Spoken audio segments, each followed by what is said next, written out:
Gunther Jikeli is here, and he's going to speak on anti-Semitism among Muslims in Europe. And I'm just going to speak for a brief moment. I had sort of an intense 10 days or so I just want to touch on it. Some of you know that I was there. I went to Rwanda. It was the 20th anniversary of the genocide in Rwanda.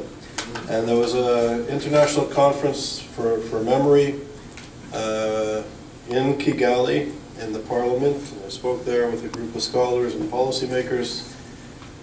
And I just want to convey a very quick story to give you some food for thought. And I don't want to take away from Gunther's important lecture, but I just want to share this with you because I think it's important at many levels. In 2009, I spoke at the United Nations in Geneva. It was the Durban II conference. And the Durban II conference was in a panel discussion with legal scholars, including Erwin Kotler, who's the former Minister of Justice of Canada and a human rights professor, law professor. And we spoke about incitement, international law and incitement. And we were speaking about how the Iranian revolutionary regime, not the people, but the regime, was inciting to genocide while it was trying to build, and is trying to build, a nuclear weapon. And we also spoke about how radical Islam, not Islam and not Muslims, but radical political Islam, was inciting to genocide against Jewish people. And I gave my talk there, and right after we were finished, it was on Yom HaShoah 2009. Yesterday I spoke at the United Nations in New York on Yom HaShoah. So in 2009, it was 2 hours before the president of Iran, Ahmadinejad, addressed the General Assembly in Geneva for the Durban II conference on Yom HaShoah. So there was a buzz in the building, and we had a lecture, and it was attended by a few hundred people. And I'd say about 100 of the 300 people in the room were from Iran, from guests of or workers with the regime. Anyways, as soon as I finished speaking, a group of Rwandans came to me and said, "We'd like to take you for a coffee." So I went. It turned out that there were a group of scholars and diplomats from the mission, the Rwandan mission in Geneva. They took me for a coffee in the cafeteria of the United Nations. And they basically said to me that, "Don't you understand what is happening to the Jews today in the Middle East and globally," this is 2009, "is exactly what happened to us. They were Tutsis, and for months, for years leading up to the genocide in Rwanda, Hutu extremists were calling them non-human derogatory names like cockroaches and the like. And they said that this incitement, this dehumanization, lay the groundwork for the genocide in Rwanda, and the protocols of the Elders of Zion and what happened to the Jews in Europe for years leading up to the Holocaust is exactly what happened to them. It's exactly what happened to the Jews of Europe." And they said, "Don't you understand? This is exactly what's happening to you again," 2009. And they made me promise, and this is why I'm repeating the story in part, that when I go back to the United States to tell the human rights community, to tell the academic community, and to tell the Jewish community that they have to become active. And this was a group of Rwandans making me promise to tell American Jews to do something, that they couldn't believe that American Jews were so educated, so integrated economically, successfully integrated, and yet they remained silent. And this is 2009. Fast forward, 2014, I had the great honor yesterday of being at the United Nations to speak on Yom HaShoah on a panel. And part of my speech was reading the headlines from Al Jazeera, from Al Haram, from The Guardian, from The Telegraph, from Le Monde, and the words apartheid and Israel were in the global, international media of record because they were quoting a leader, a major leader in the free Western world. On Yom HaShoah, and I said in the United Nations, that's an abomination. And we are going to hear a very important analysis. I know the work of Gunther well. He's a leading scholar. We're going to hear what's going on in the ground in Europe, and it's very important research. And we have a tendency in this country to look at Europe, to look at the Middle East, and to look at the problems around the world. But there's something happening here. If a leader of Russia, of China, of England, of Germany stood up and said something similar, we would be outraged. And I'm amazed at the silence here. I'm a Canadian-Israeli scholar. I'm amazed. It's my humble opinion. So without further ado, it's really an honor. Sorry, yes. I don't know who you are. I'm not I'm sorry. My name is Charles Small. I'm the director of ISGAP, and ISGAP is running the program. Okay, so Gunther told me to cut short the introduction, so I will try to be brief. So Gunther is really, and I'm not saying this to be polite, a leading scholar from Europe. He earned his PhD at the Center for Research on Antisemitism at the Technical University of Berlin, which was one of the foremost centers on antisemitism, one of the first of not many. So it is and was an important center.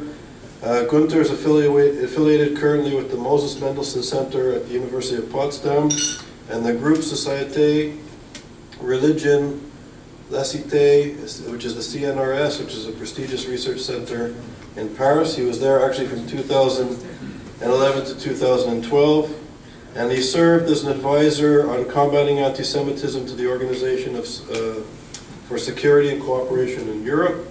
He has written on anti-Semitism widely, including discrimination of Muslims in Europe, issues of forced labor, and the perceptions of the Holocaust among Europeans.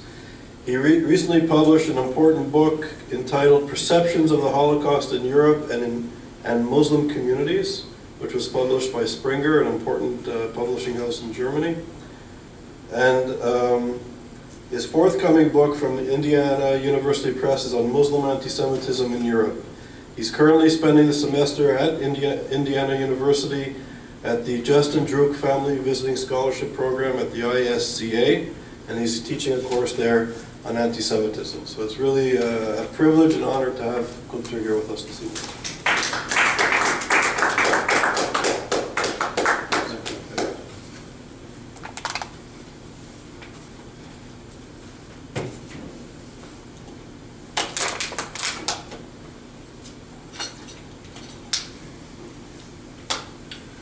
Thank you very much for this invitation. It's an honor to be invited to speak here, and Charles is one of the very few leading scholars working on antisemitism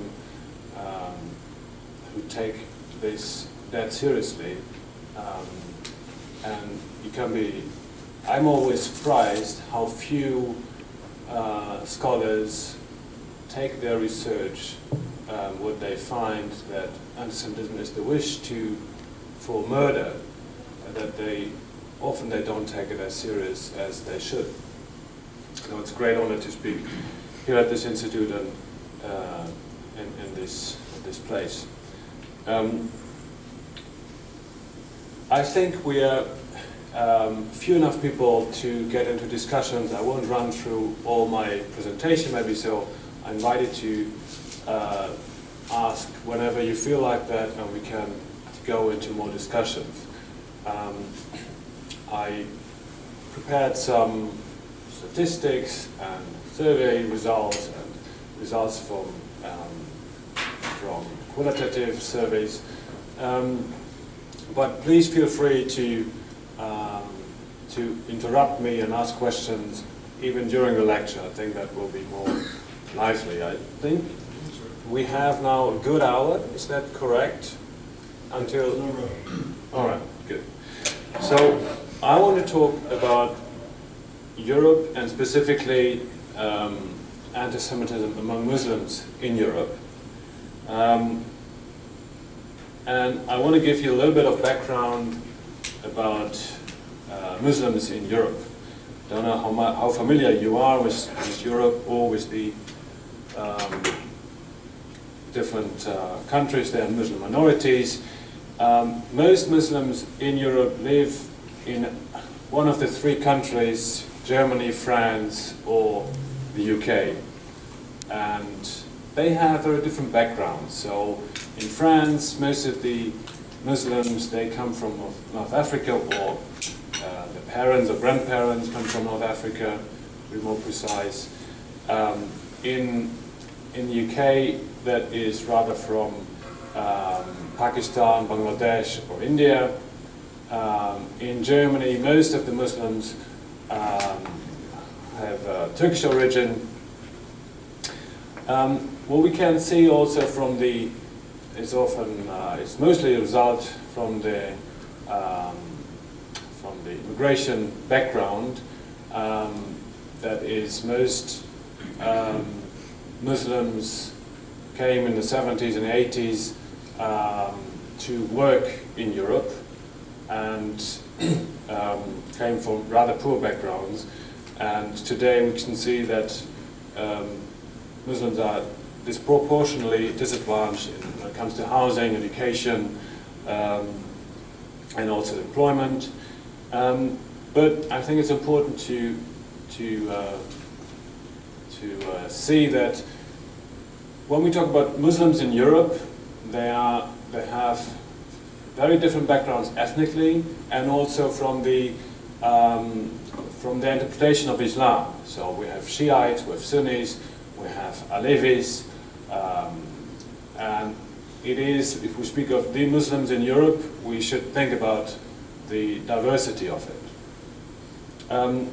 We have Islamist organizations in Europe, a number of them, many of them are influenced by the Muslim Brotherhood. That is due to the history of the last decades. Well, in fact, since the 1960s and even in some respects earlier. Often Islamist organizations present themselves as representative, but they are not. If you ask in surveys Muslims if they feel represented by Islamist organizations, they are not representative.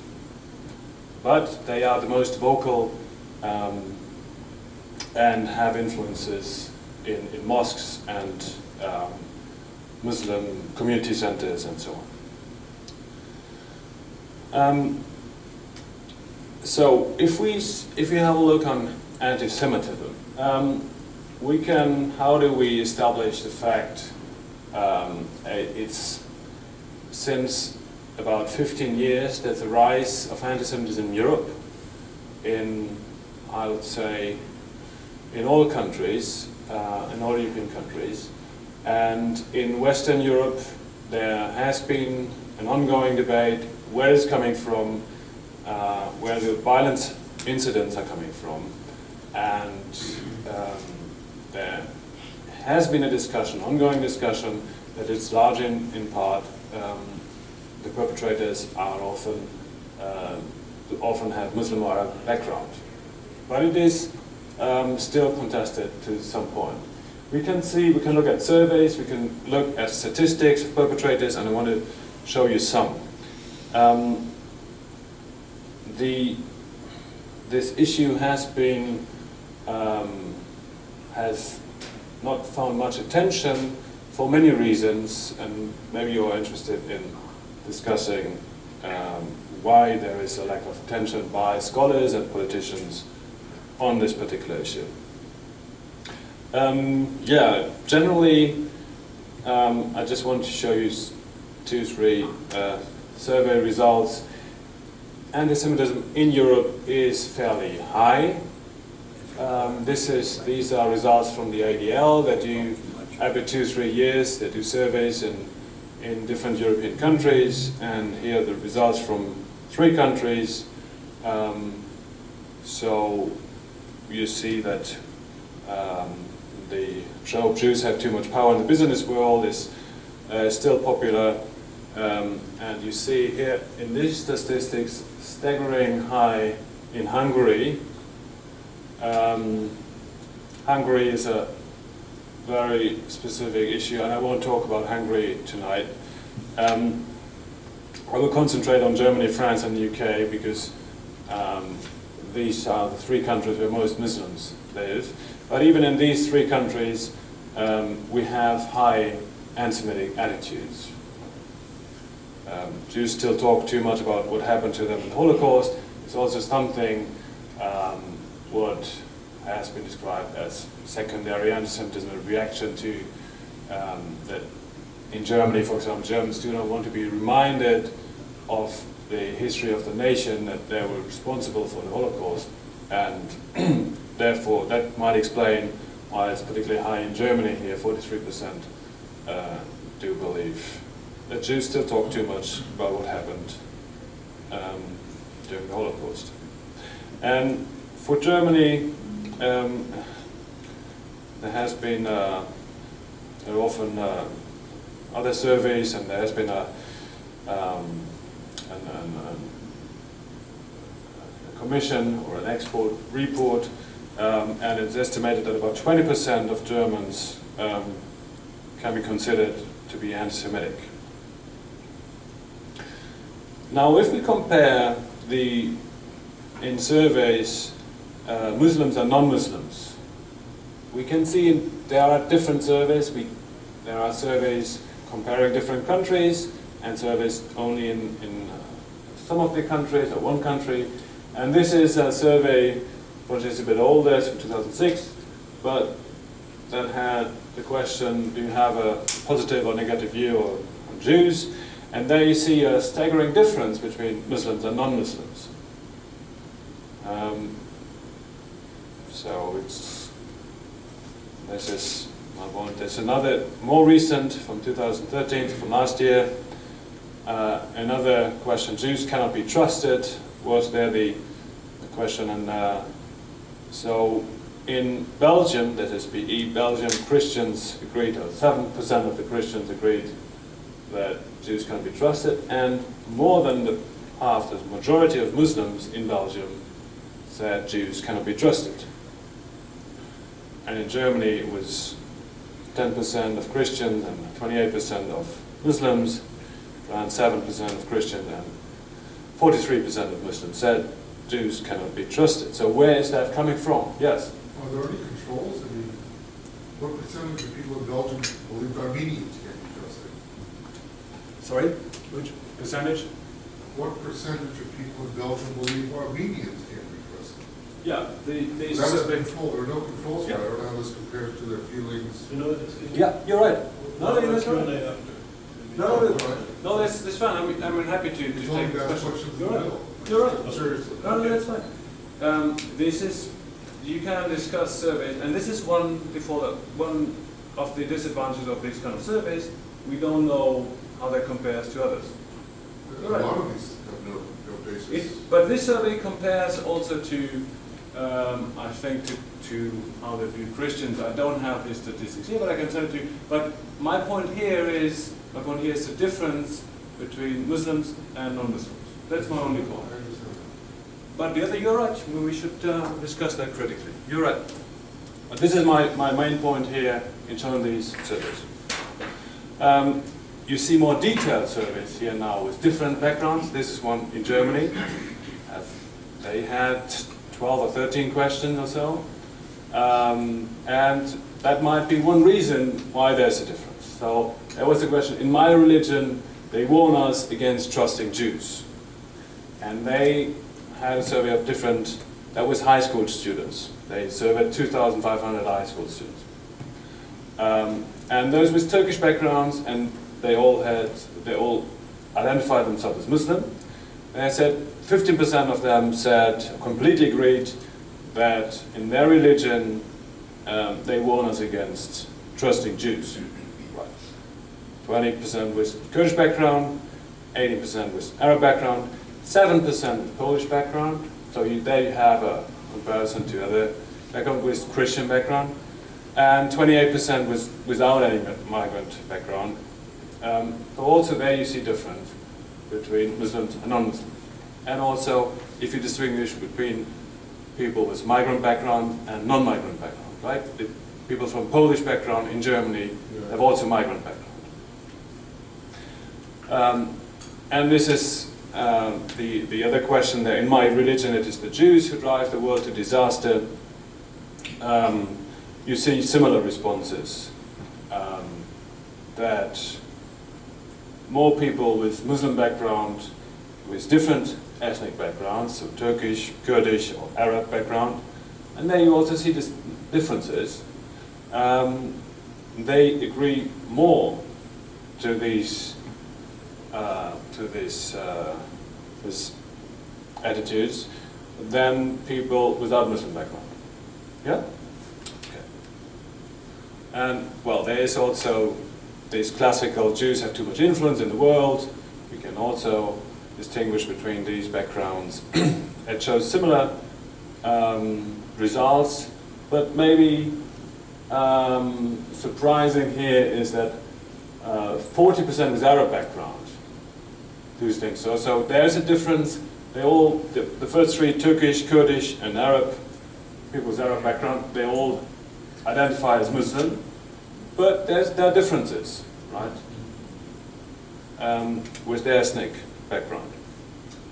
Okay. I don't want to bore you too much with these surveys. I want to go to the statistics about incidents, anti-Semitic incidents, and here we have violent anti-Semitic incidents in France. In France, there is the police and also a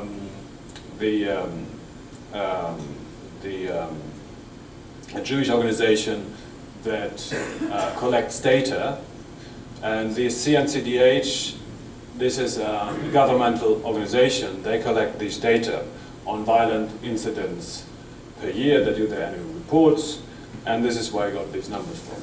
First of all, we see that from the 1990s, there's a sharp rise in anti-Semitic incidents in France, in violent anti-Semitic incidents, sharp rise.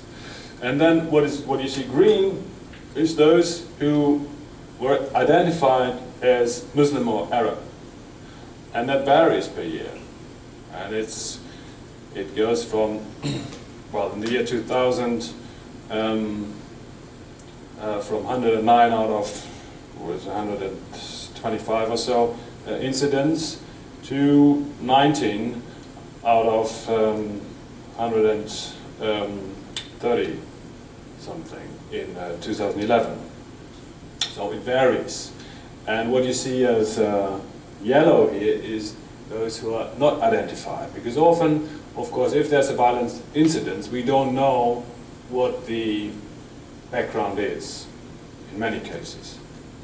Unfortunately, the CNCDH for the year 2012, they did not collect data or didn't publish data on the ethnic or religious background. Why? That is a good question I asked them. They didn't reply to me. It's a very good question. I had the same, so yeah, didn't reply to me yet, and I have to ask them again, probably. Yeah. But there were, we know, in 2012, there was a very violent incident, the most violent incidents for decades, probably the most violent incidents in post-war Europe. That was in Toulouse. You are familiar with that, where a jihadist shot 3 children and 1 teacher and father. And that, of course, had a huge impact on the Jewish community, not only in Toulouse, not only in France, but all over Europe. If you don't think that the children are safe in school, for some years, there were reports of violent incidents in public schools in France, and Jewish parents then said, well, if it gets worse, we send our children to Jewish schools. But with this incident, this is not, they cannot be, the Jewish children cannot be safe. And so it has a huge impact on the Jewish communities all over Europe. Yeah. What does that CNCDH stand for? Is that, what organization is that? It is a governmental organization. Commission, the French, sorry, it's from France. Yeah. Commission Nationale. But it's French government, this is government sponsored. Yeah, that's right. Sorry, I forgot the... Are they intimidated about reporting Muslim incidents provoked by Muslims, or do you think that may be why they don't report them, why they did it in 2012? Yeah, but it's strange that they did it all these years and then not in 2012. But I think it might be a new government policy, but the French government today is outspoken against antisemitism, and they do take action, but they are reluctant to talk about Islamists. So that might be a reason, yes, but I don't know. That was my, that's still my question, yeah. Well, the statistics in the UK are a bit more difficult because we don't have statistics about the religious background. We have statistics about the appearance of ethnicity, and we can only refer from that indirectly. So it's more difficult. And my estimation is that about 30% of the perpetrators in the UK of anti-Semitic incidents are Muslims. But this is the estimation I make from these figures, like those with Asian background, those with Arab or North African background, those with black and white. And I assume that about half of those with Asian background, Asian in this case, in the British context, is Pakistan, Bangladesh, India, right? And so if you look on the statistics, about half of this group that is described as Asian is Muslim. So this is just an estimation. But you can contest that, and we don't really know. Right? And the Muslim population in the UK is about 5%. Total in the country? Yes, in the country. That's mostly urban. Sorry? That's mostly urban, right? Yes. So it So we're differs. in contact with Pakistanis. It's not like the overall population. You're not going to find a lot of Pakistanis in Yorkshire. Yeah. You're going to find them in urban places. So Yeah. that's all. But this is also nationwide. The statistics on anti-Semitic incidents is nationwide. It doesn't matter if it's nationwide, if it's in the city or town. Mm-hmm. So you don't count the whole population of Britain. Yeah. So what I'm saying is that Muslims are a larger percentage of the population that are in contact with Jews than the general English population, because they're in the cities. Right, but not 30%. In London, for example, if you talk about London or Manchester, where the majority of Jews also live, yeah, then in these cities, the percentage of Muslims is not 30%, it's about 10%. Oh, okay. What percentage of the UK is Jewish? Oh, there are about 300,000 Jews in the UK. So less than half a percent. Oh yeah. Yeah. And then there was a recent survey, an interesting one. Jews were asked what they think what the background of the perpetrators are. And this was distinguished between serious anti-Semitic violence and threats and harassment. So these are the statistics about serious anti-Semitic violence and threats. And there, 40% of the Jews who took part in this survey, and it was in these 8 different countries, yeah, Belgium, France, Germany, Hungary, Italy, Latvia, Sweden, and the UK, 40% said they were Muslim. These were Jewish victims. Jewish victims, Okay. Jewish victims, They're not just Jewish. Yeah. They're actual In what victims. way were they victims?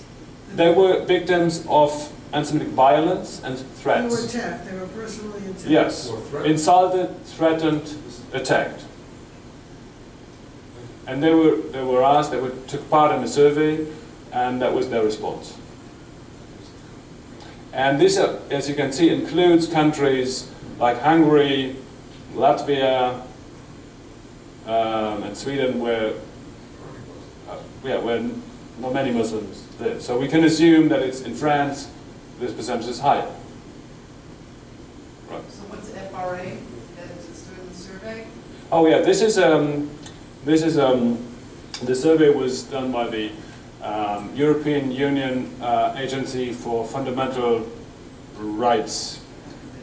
And this is sponsored by the European Union. So it's not a private organization or institute. And they did it in cooperation with some universities, but they, well, were sponsored by the European Union.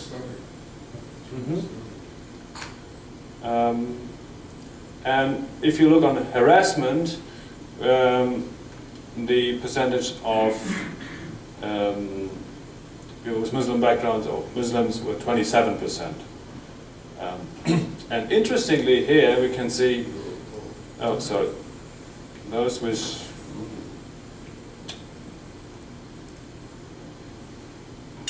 I don't know if you know that the second largest is people with left wing, or from the left. So more than 20% from the left, more than from the right. And also,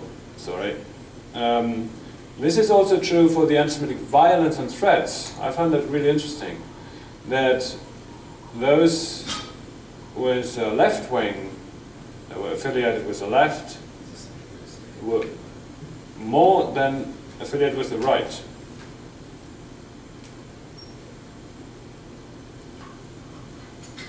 Okay. But my question is, why is that so? Why do we have a difference here?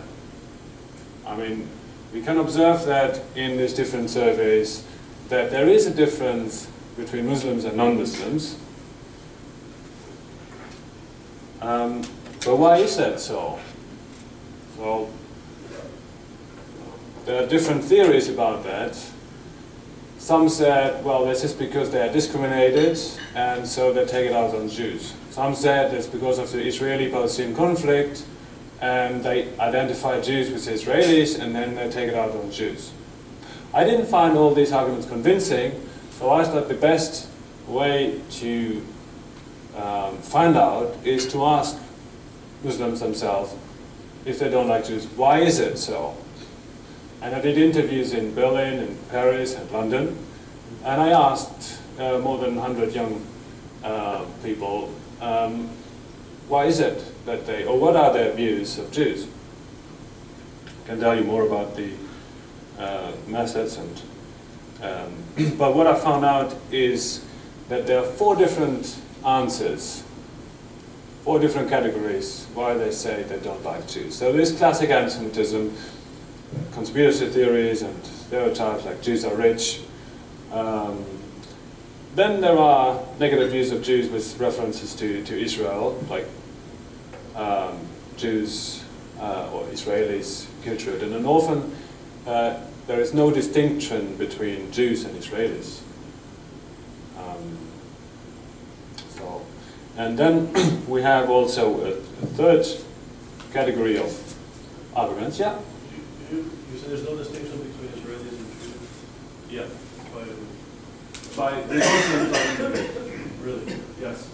They say, well, the Jews kill children, and then ask, well, do the Jews kill children? And they ask, yes, in Palestine, they kill children. And I ask, well, I say, are these the Jews in general, or are these Israelis? And for them, often they say explicitly, no, it's all the same. And some just, if they're more educated, they make a distinction. But then during the conversation, it gets conflated again. Very few people who have negative views of Israel make the distinction. That was my observation. So, yeah. So that's then the image of the Jews, right? And it's rather the idea, or if there is something that have a negative views about Israel, it is for them a sign how bad the Jews are. So it's the idea of the Jews. And then there's a third category where direct references to the Muslim identity, or the ethnic identity, or Islam. And that comes across as if there's a widespread assumption that Muslims and Jews are enemies in general. among Muslims. And if you think about that, if you truly believe that, and you identify as a Muslim, then how can you distinguish yourself from that? That would mean then to say, well, the Muslims don't like the Jews, but they are all wrong, the Muslims, and I don't have a problem with that. So if, and about a third of those I interviewed believe that Muslims and Jews are enemies, it is very difficult for them then to say, well, but the Jews are not my enemies. So this is an argument with the Muslim identity. And then there are also other arguments with direct reference to the Quran or to stories about Muhammad, hadith, they might have heard in mosques or friends or family members. And then I think most frighteningly is if somebody is asked, why do you, or says, somebody else says he doesn't like Jews, and then is asked why, and doesn't feel the need to rationalize it. Or says, I hate Jews and this is just like it is, so what?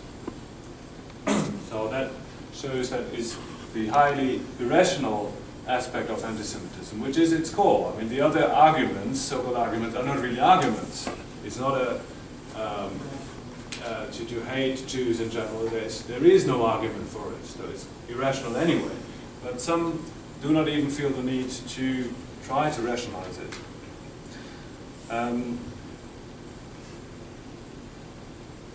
I would like to give you some examples. This for the classical anti-Semitism, you're all familiar with that, like the control of everything, and Jews are rich. Don't want to go into that, but maybe the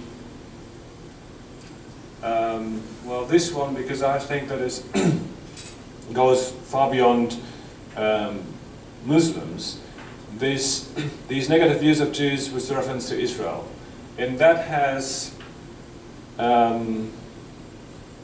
well, two things come up, and they come up very often also in Western newspapers, even New York Times and other newspapers. The idea that Jews kill children, or Israelis kill children, is a very common topic.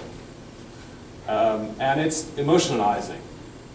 I think that's a very important aspect, emotionalizing, and then stirring up, can stir up hatred that is already there. If you have this kind of view, and if you can interpret images, you're probably all familiar with the Al-Dura case 14 years ago, where this young boy was hiding behind a concrete block with his father and allegedly shot by Israelis, but he was actually not shot by Israeli soldiers, but it was this image, Jews kill children, or Israelis kill children on purpose. Sorry? Al-Dura. Al-Dura, yes, Mohammed Al-Dura. Yeah. So this is very emotionalizing. And another aspect is that with regard to Israel, many have the view that they think Jews have taken Muslim or Palestinian or Arab land, and it was not right. It's and that it has a legitimization as an effect, not only for some border issues. Nobody's concerned with some borders or with some settlements. This is not the issue. It's the general question of existence of Israel there. So these two aspects are popular with these references to Israel, and it's not nothing that there might be additional tropes of Jews poison water or steal water from Palestinians, but these are not the most important tropes here. The most important are the Jews kill children, and it is the entire Israel is a project that is not legitimate because this land was taken allegedly and belonged allegedly to Arabs and Muslims or Palestinians. Yes, with the Muslim identity, well, I talked about that I want to, we can go into that a little bit later, but I just want to point out these negative views of Jews without rationalization.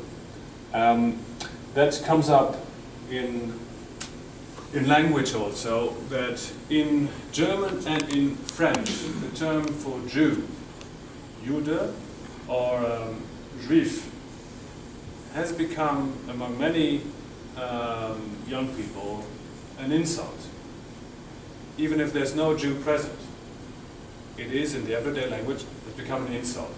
So what does this make of it? It just, first of all, it only works if everybody agrees that this is something negative. Otherwise, this wouldn't work as an insult. And then it is very difficult to stand up against this. Anybody to speak out against the usage of this term in a negative way is immediately insulted as a Jew. So it is something which is very difficult to fight and which spreads then in youth culture very easily. And most in most schools in Germany and France, there are reports, or in many schools at least, there are reports that this is a common usage of the term for Jew. So it has become a certain norm, kind of common sense, that Jewish is something negative. And if you, I mean, one of the extreme examples of this kind of argument, which is they didn't bother to argue, was done by somebody in Berlin, Bashir. He said, when asked why he has so much hatred against Jews, he said, the damn Jews should be burned because they are Jews nevertheless. Jews are, a Jew is a Jew anyway. So there's no reason for it. It's only Jews are Jews, and this is why we hate Jews. So what are factors of influence? They often refer themselves that they have these ideas from family members or friends. And not all accept that, by the way. So I had some interesting examples where they, even against their own parents, I know from somebody with a Lebanese Palestinian background, he said his father at one point wanted him to become a martyr, to kill Jews in Israel. That's what he said. And he stand up against his father and said, this is completely ridiculous. I don't want to kill anybody, and I don't want to kill myself. So there are a few examples who then speak out and even go against their parents, but it's, to imagine, very difficult to do that. So family and friends do have a very important influence, and when we look into this structure about language, where Jew has become a common insult, we can maybe understand how difficult it is then to step back from this influence from friends. Yes? I would think that using the term Jew would have been an insult 40, 50, 60 years ago, yeah. Right? And so, is this something that's developing now? Or have you compared it to 10 years ago, 20 years ago? Sorry, is it? Yeah, I mean, it was even, it was common, and it has come back, I think, in the last 10 years or so, yeah. Yeah, it's difficult to see, I mean, we don't have enough, I mean, we have some anecdotes about this. Some people remember, yes, in their school, it was also an insult, used as an insult, but we don't have it, I think. Yeah, from these anecdotes I can, that I know of, there is a new wave of using that language, yes. In Germany and France, in the UK it's a bit different. And it was more common in the 1990s than today. I don't know why. Yes? You mentioned earlier that there's poverty and unemployment. amongst the Muslim population. Yes. Do you have any data that correlates unemployment to these events? Yes. In various cities Yes. of each of these kind of four countries? Yes. There is this first one of the surveys here. This one. Jews cannot be trusted, right? That was made in different countries, and we have the results for 3 countries. So it was a survey on how people think the Jews can be trusted or not, as an anti-Semitic statement, yeah, if you say Jews can't be trusted. And they asked also about the educational background and also about the income. And they did not find any correlation.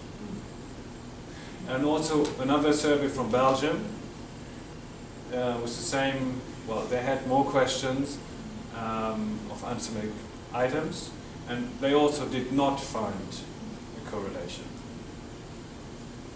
Yeah. What's the difference between 7% and 56.7% in Belgium? One's Christians, one's Oh, Muslims. one's Muslim. Okay, got it. Yeah. Okay. Right. Okay. Well, Thank you. yeah, thank you. Well, we go to the media. Yes, the media.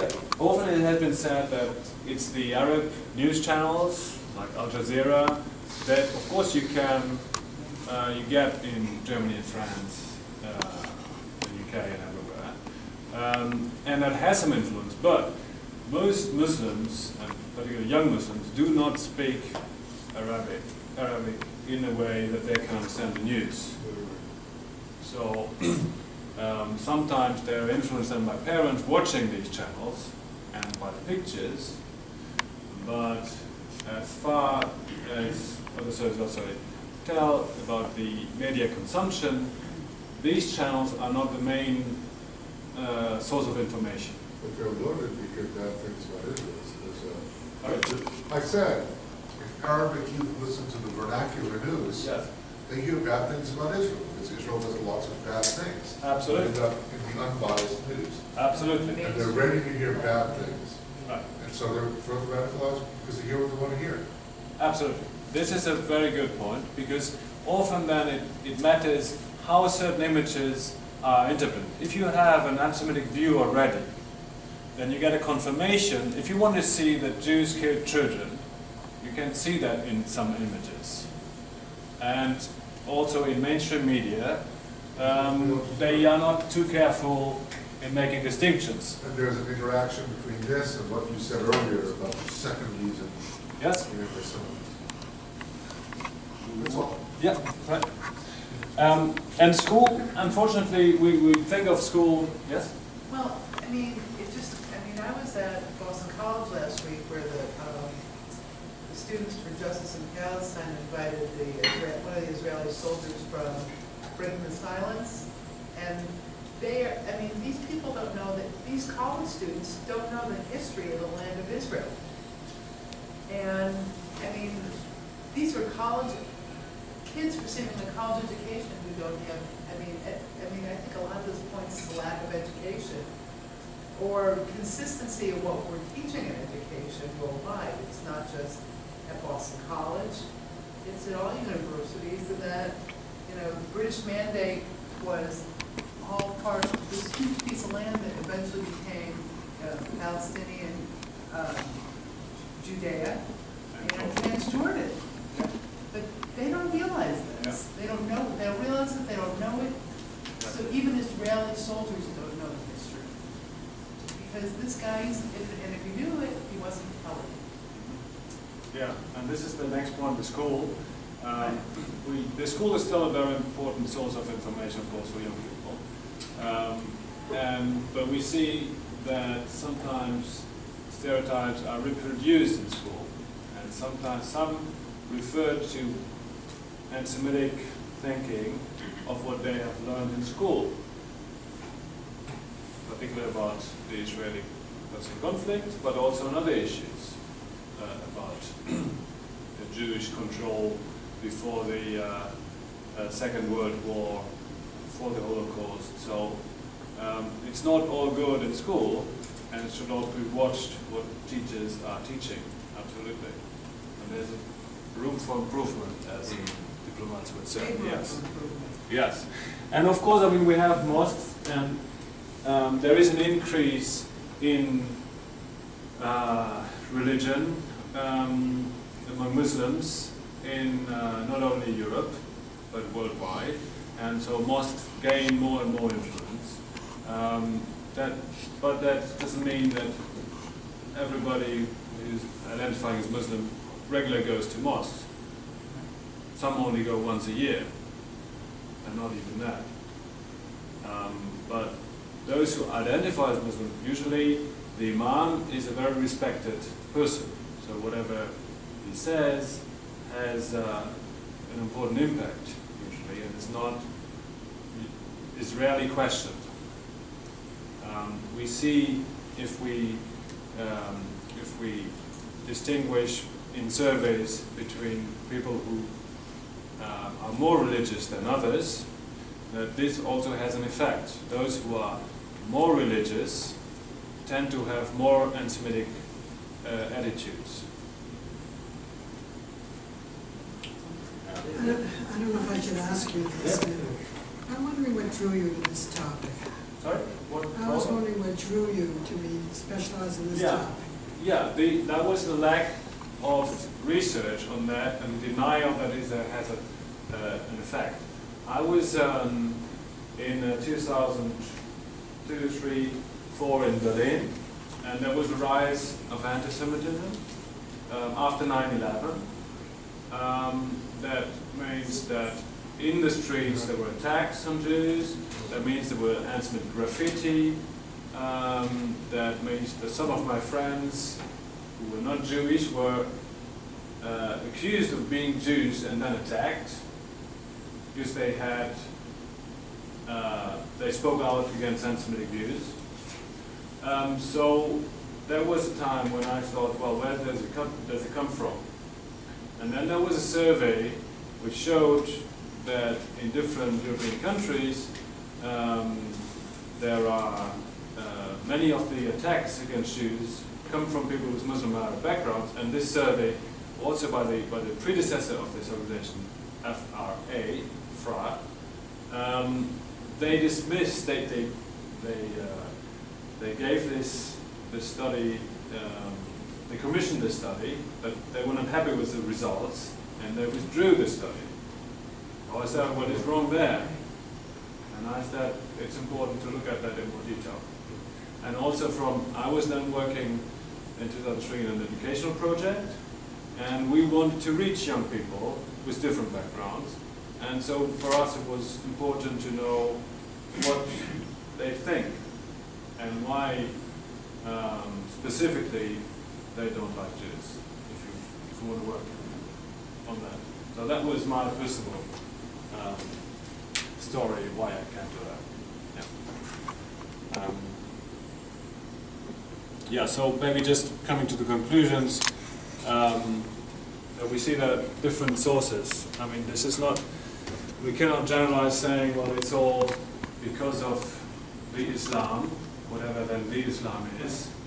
It has different factors. We cannot say it's because of the Israeli-Palestinian conflict. In my view, this is often an excuse to justify anti-Semitic feelings. So, and it's also, if we look into correlations between discrimination and developing anti-Semitic ideas, even in theory, for me it doesn't make any sense. Nobody so far has explained to me why there should be a correlation. That if somebody is discriminated, why this person then should hate Jews. I don't understand it, and I don't find it if I look into the data.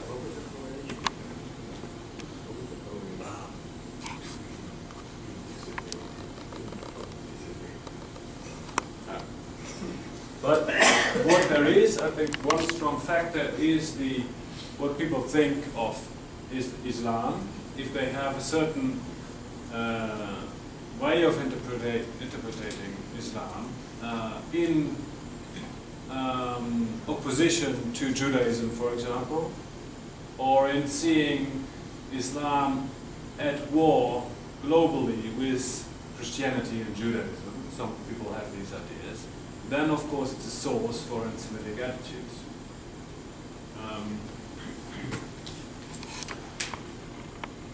All right, so I think I want to conclude here, and we should discuss it a bit more.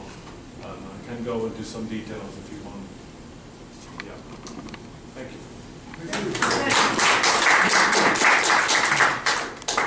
I assume that you gathered some of this information yourself. Yes. Is that correct? When you were asking these questions, did your subject ask you why you're asking the questions, who you are, and how the information will be used? Yes. First of all, we did it with there were different interviewers. We had 2 women, 2 men, and 2 with Muslim background and 2 with non-Muslim background. And we tried it out a bit, and we didn't see much difference between the answers to the different interviewers. And what we said, it is used for university. It's a research project.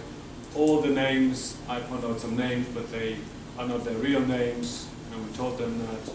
And there was not very much hesitation to tell us what they believe or what they think.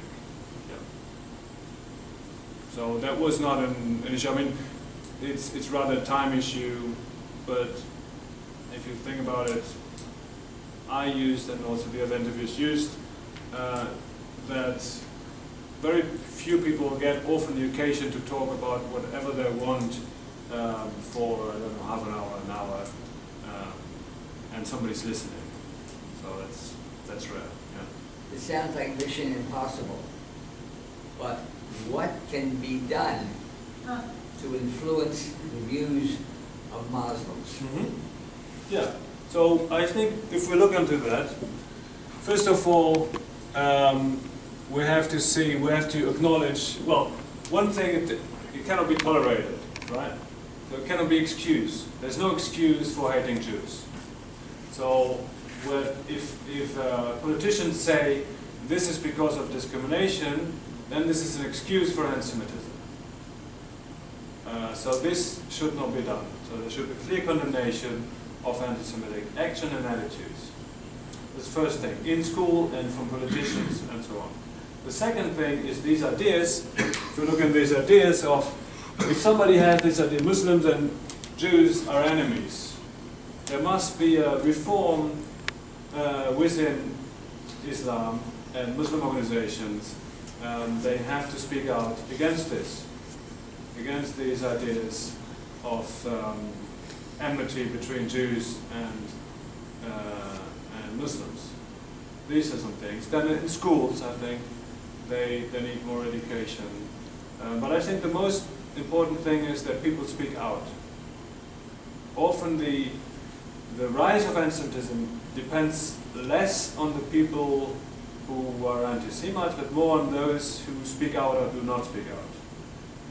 So it's very important that from all members of society, Muslims and non-Muslims, people speak out and do not accept this and do not excuse it, as is often the case. Now, excuse it as either it's a result of discrimination or either it's a result of the Israeli-Palestinian conflict. And both is wrong and dangerous. Yes? To what extent are the Muslims in these various countries living in cloistered communities versus interacting with the general culture? And I guess the corollary to that is you haven't really talked yet about the influence of these Muslim populations on the national governments that they're in. Sorry, say it again. Two-part question. Yes. First is, I'm familiar with Muslims in Paris, but I'm not familiar with Muslims in other areas. Yes. Are they living in cloistered communities, or are they living in communities where they interact with the general population? Right. And the second part of the question is, to what extent are Muslim views influencing national policy by country? Yeah. Mm-hmm. That's a very important question, I think. Two questions, sorry. Yeah, two important questions. No, I meant two questions. You can tell me if you want to know. He's got two more after that. I think I've been quiet the whole time, guys. That whipped my nuts. I think it's it's sometimes it's exaggerated how parallel the societies are. There's more interrelation, but it depends on the area. In some areas, we have some schools where there are 99% Muslims. And there's not much, but these are rather exceptions still. So, but there's a tendency for more separation. And it's, I think the governments are aware of the dangerous developments in that, because if society gets too much split in this way, it's difficult to hold it together. And this is in France, it's the, but also in Britain, it's a pressing issue. There's in Germany too, isn't it? Yeah, but it's less so because the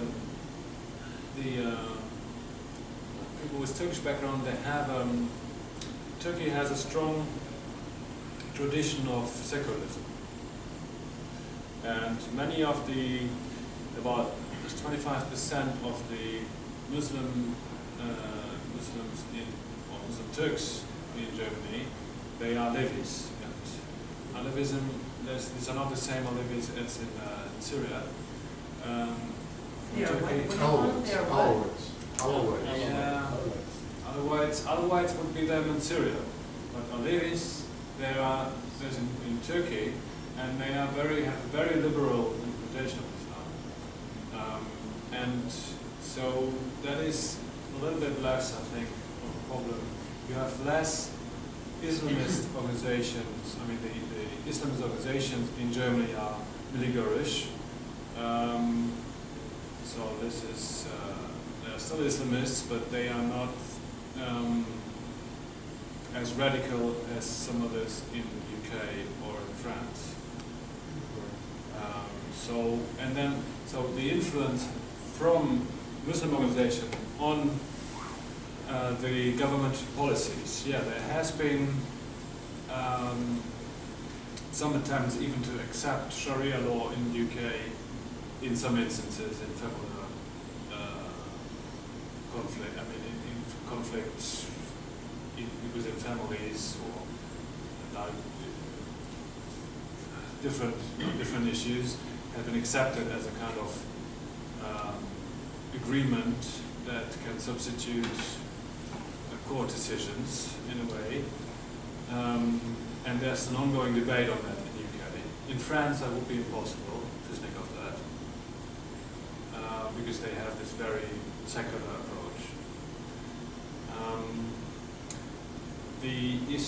Often it's the question, if there's in the constituency, if the vote is that if politicians try to make their politics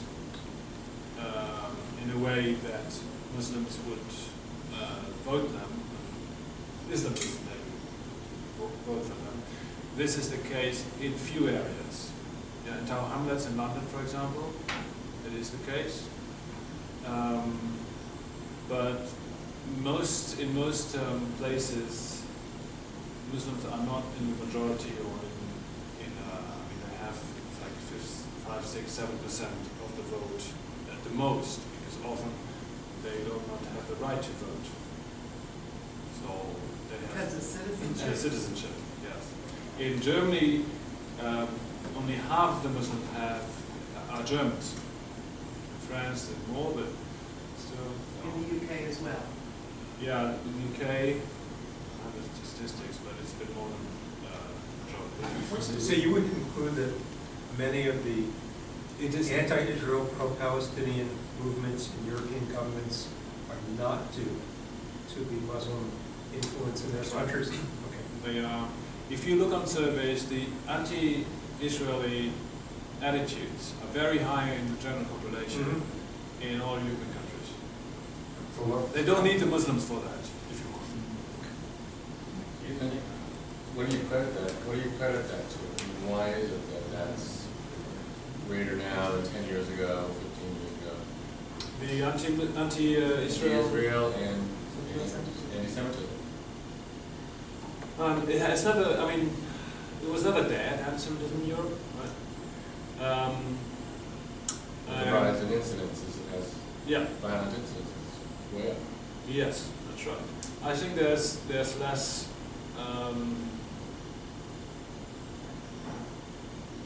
It's more outspoken now than 15, 20 years ago. People do not hesitate as much as they did 20 years ago. One of the, I think it is since the end of the 1990s, and particularly since 9/11, that there's a rise of anti-Semitism.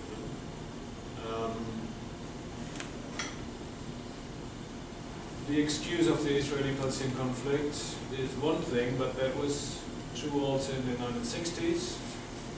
And 67 was that was maybe marginal in population that they, I'm not sure.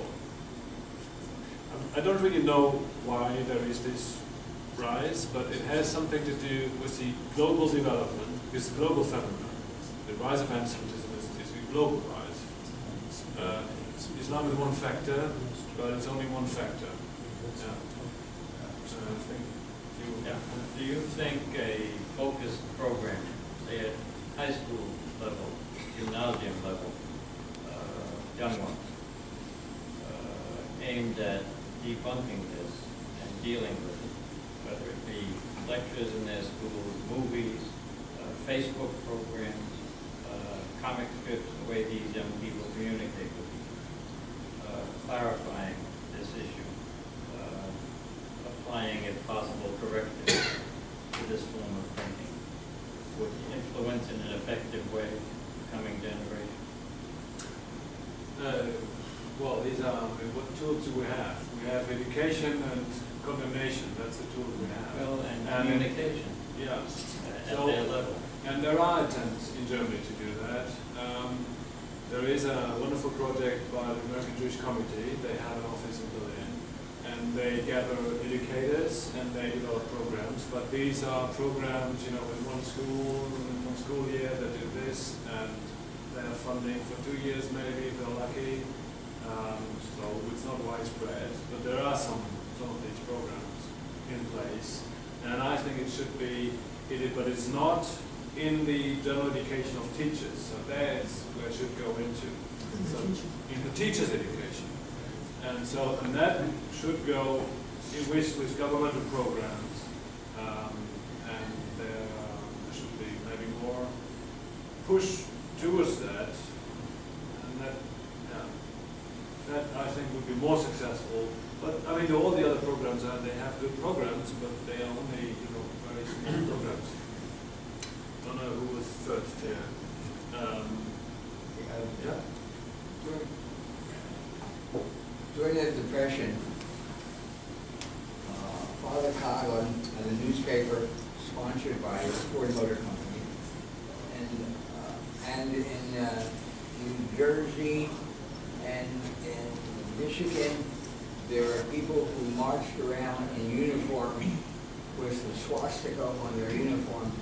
And in Morristown, New Jersey, they had to pass a law specifically saying you weren't allowed to march in the uniform of a foreign country, and it was the only way you could stop it.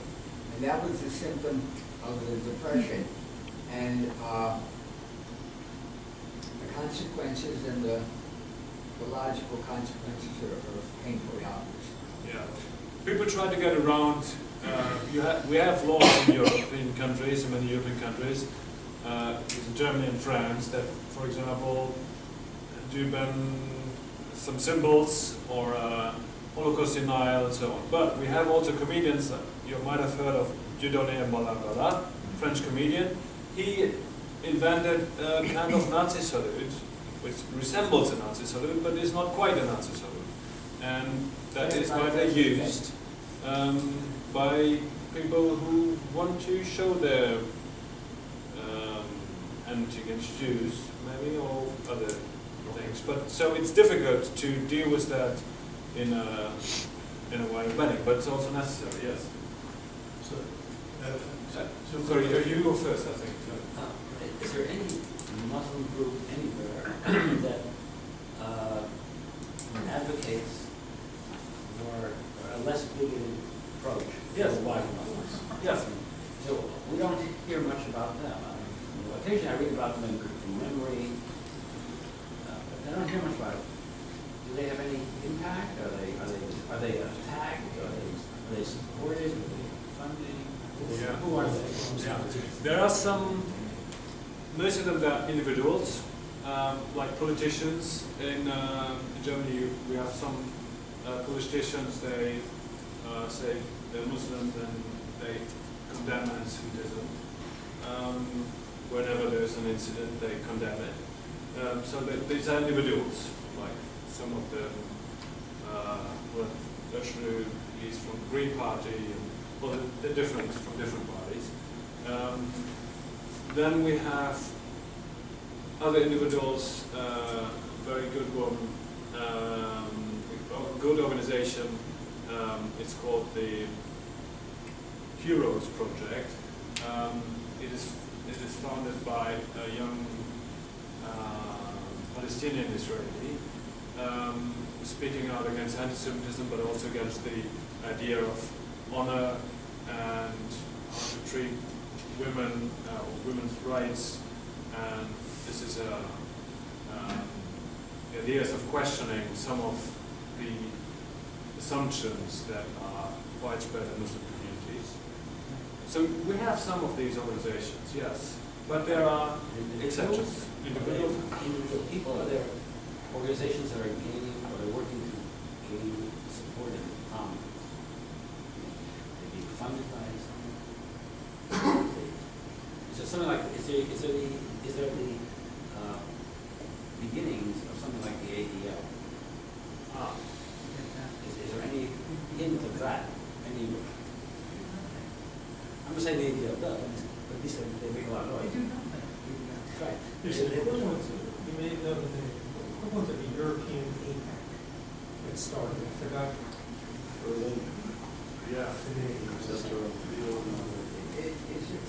And see, that's for any organized Jewish approach to try to educate befriend the Muslims. Yes, yes, there are. I mean, the outreach programs, Jewish Muslim friendship. There is. There are. I don't know if it is. Like Jewish Muslim friendship. There are. Yes, there are some. Here or in Israel or No, in Europe, in UK, in France.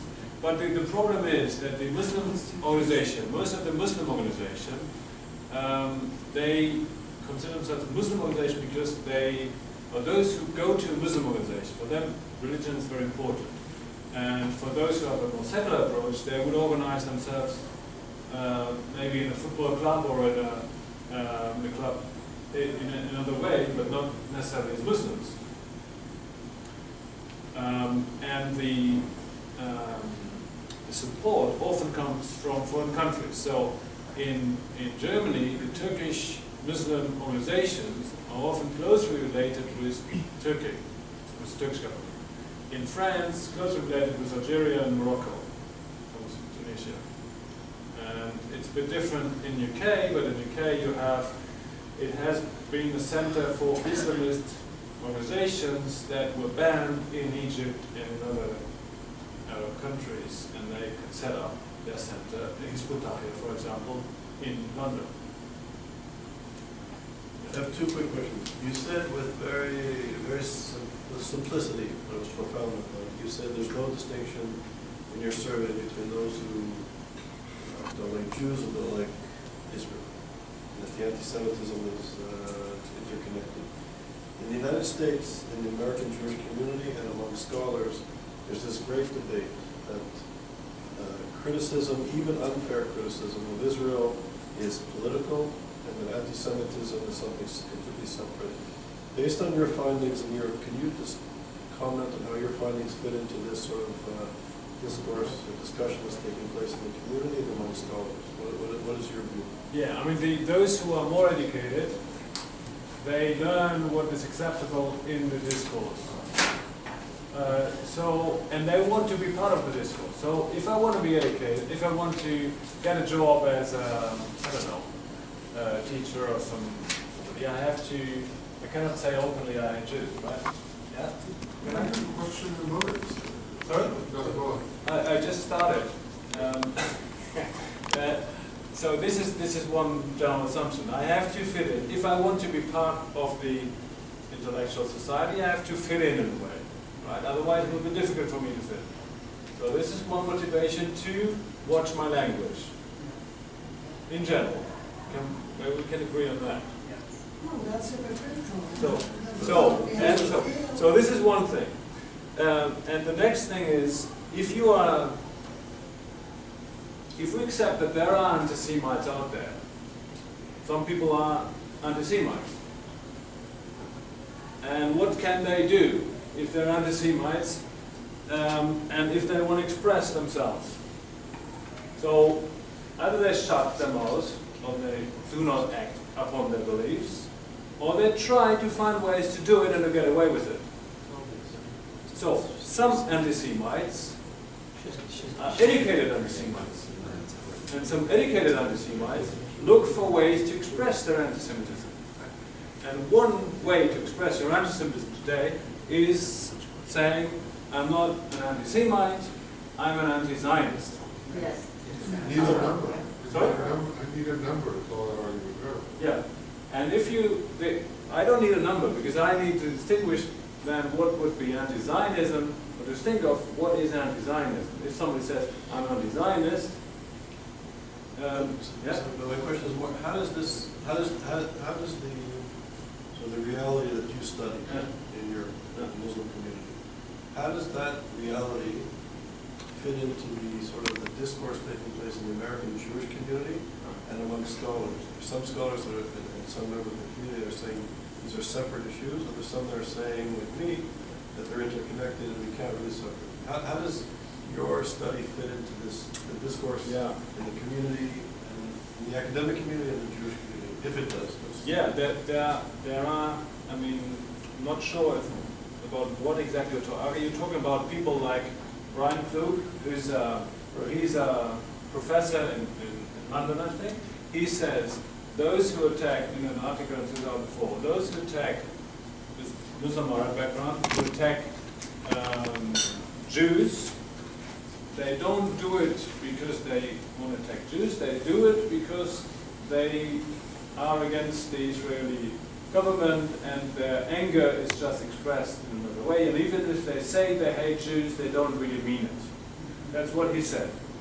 And I mean, you can turn and interpret any incident in another way, but this is, for me, that does not make any sense. It's just based in his fantasy. If you don't take, I mean, not the action and not what people say as what it is. But I mean, you can, of course, you can make of reality. If you want to interpret it away, yeah, it's just ridiculous. I think this argument. But also in general, like if are we talking about this case as interpreted in Muslim or Arab people's actions, or is it in general when people say we criticize Israel and this is we can distinguish this between? So maybe just to clarify where I'm coming from. So in the work that I do, I go to philanthropists, a member of the community, and scholars, and many of the scholars who work with ISGAP claim, in varying ways and different degrees and from different approaches, that there's a very powerful correlation between contemporary anti-Semitism in Europe and North America and the world, and the demonization of Israel. There's a link, they're interconnected. There are people who say no.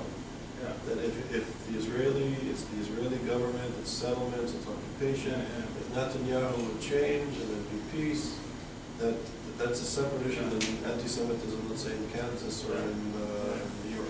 Yeah, so more general. Yes, I mean, we can, how can we answer this question? We can look into surveys, right? And you did one survey, and you did an examination, and you found correlation. I know from another survey in Germany, they asked questions about people that had, I don't know, 20 questions or so.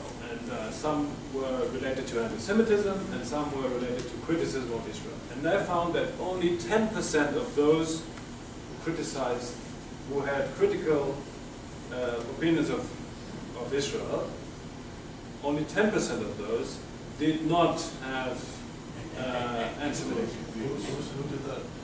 That was the center in Bielefeld, and that was in 2004, I think.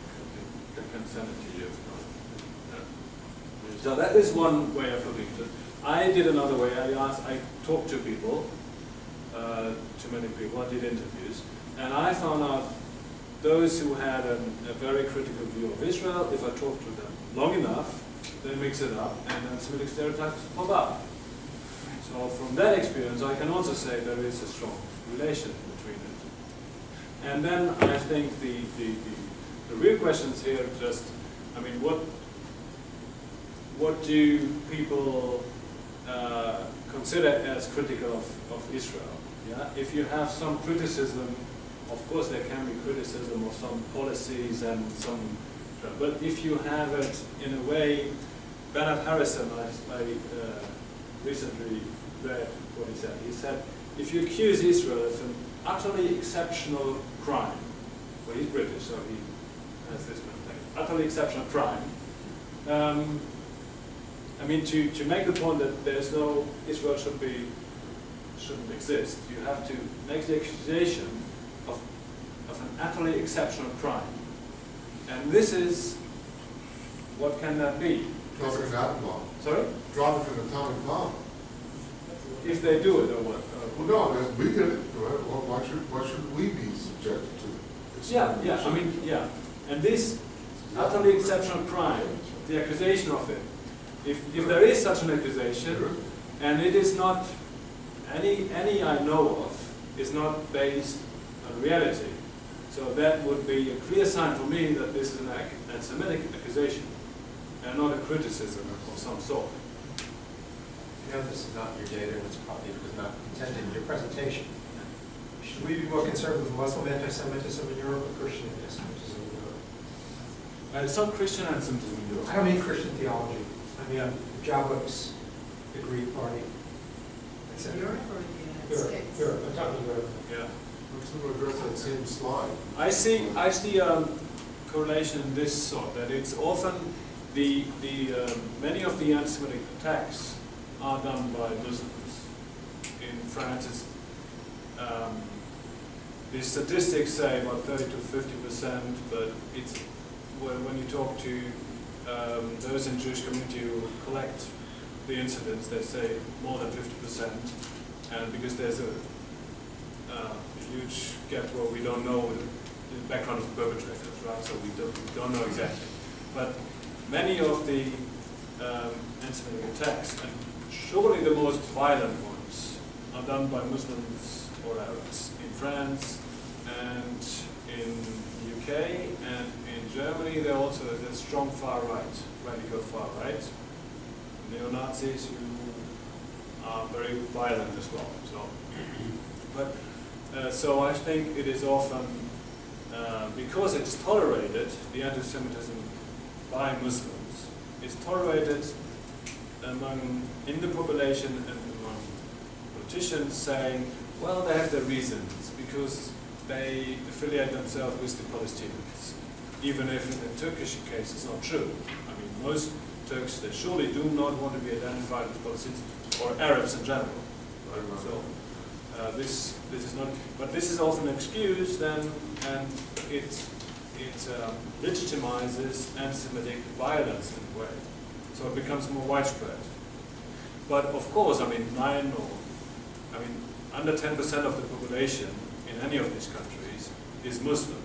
So if the majority, if the 90% is strongly against anti-Semitism, this wouldn't be a problem, or at least not this big of a problem. So of course we should be concerned with the majority. But we shouldn't accept violence and anti-Semitic incidents from the minorities. Yeah. Sorry, yeah, take the first, yeah. In any population, when a group is marginalized and don't have any clout, they're going to act out. That's what a minority of people do anyway. I mean, we've certainly experienced that in this country.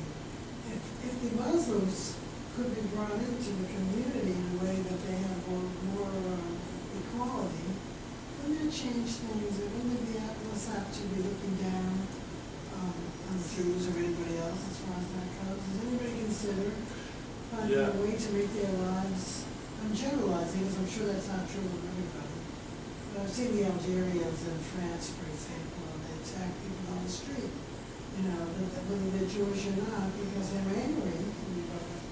So I'm not really offering any new information, I don't think, but No, but it's an interesting to help them in some way? It's a very interesting point because in Europe we have different minorities and only some are Muslim. We have also, I mean, most discrimination is against Roma and Sinti.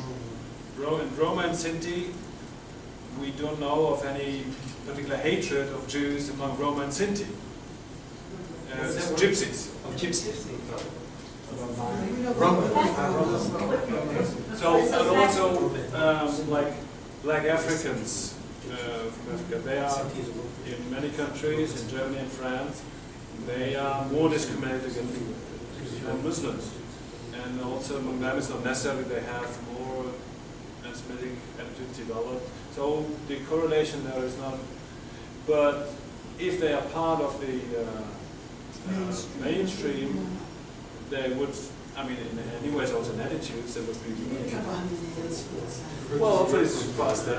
What is so fascinating is the level of Hungarian attitudes and views. During the Second World War, we remember very clearly that more Jews were killed by Magyars on the road out than they were by the Gestapo. So those same latent anti-Semitic feelings are there, probably generated now by additional hatred of Muslims, but they're latently there. Yeah, I mean the Hungarians. I just want to put it in because now it's an issue today. I mean the last years in Hungary, the rise of anti-Semitism, also the rise of the radical right in Hungary. But there are almost no Muslims in Hungary, so it's not really powerful. We should wrap it up quickly. So one last Well, question. you mentioned 9/11 at least twice in your talk. Yes. And as a kind of a catalyst to anti-Semitism. Is that because they believe in a conspiracy theory that the Jews were responsible for 9/11? Sure. In other words, they still believe that. Yes.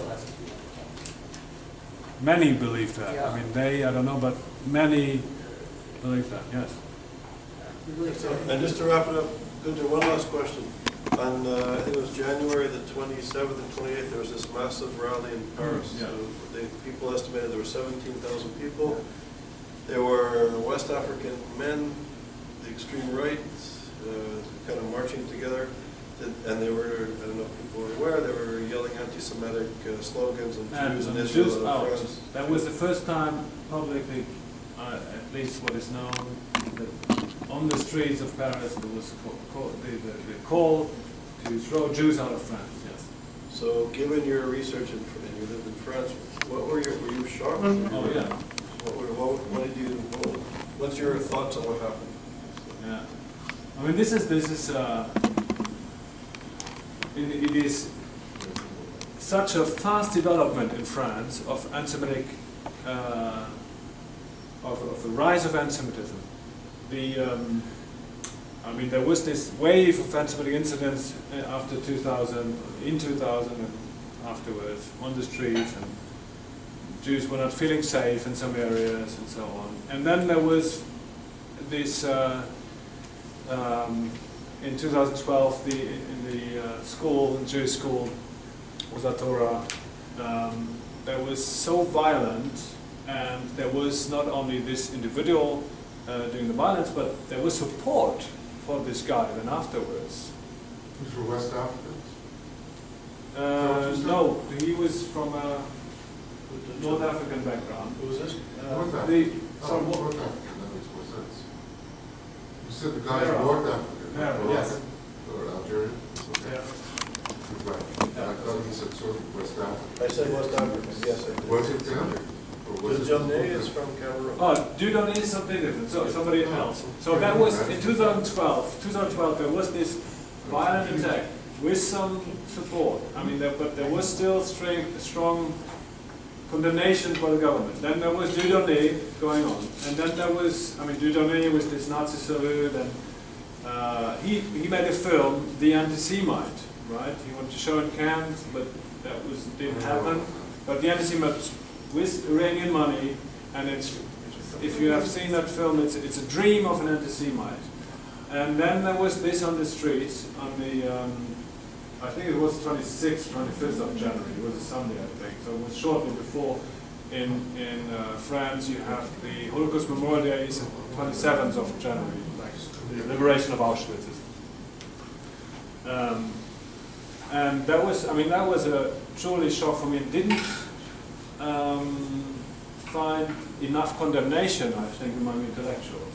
There are only very few who spoke out against that, and that was even more of a shock for me in France. Yeah. You still have faith in scholars. So anyway, Gunther, thank you very much. Thank you for coming. On behalf of ISGAP, I'll give you the books that we've just published. Thank you. Thanks for coming.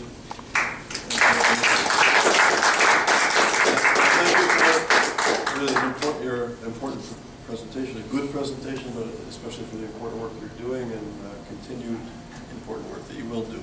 Thank you. Okay, and thank you for coming. So this is the end of our events for the seminars of this year. We plan